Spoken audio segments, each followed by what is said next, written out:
సర్వై పాపన్న గౌడు ఆశయాలను నెరవేర్చాలని మేము మోసర మండల గౌడ సంఘం తరఫున ప్రోగ్రాం చేసుకున్నాం.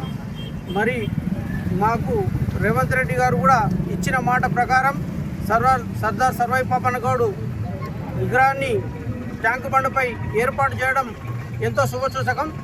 మరియు ఇటువంటి ఎన్నో సర్దార్ సర్వై పాపన్న గౌడు ఆశయాలను నెరవేర్చాలని మా మోసర గౌడ సంఘం తరపున మేము కోరడం జరుగుతుంది. రోజు మోసర గ్రామంలో సర్దార్ సర్వై పాపన్న గౌడు జయంతి ఉత్సవాలను మా మోసర గౌడ కుల సభ్యులు ఆధ్వర్యంలో ఘనంగా నిర్వహించడం జరిగింది.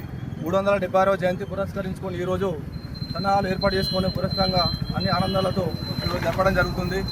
ఈ రోజున మోసరా గ్రామంలో మేము గౌడ కుల సభ్యులు అందరం హైదరాబాద్ వెళ్ళడానికి సిద్ధంగా ఉన్నాము. రేవంత్ రెడ్డి గారు ట్యాంకు బండిపై సర్దార్ సర్వై పాపన్న గౌడ్ విగ్రహాన్ని ఆవిష్కరించడం మాకు ఎంతో శుభసూచకంగా భావిస్తున్నాము.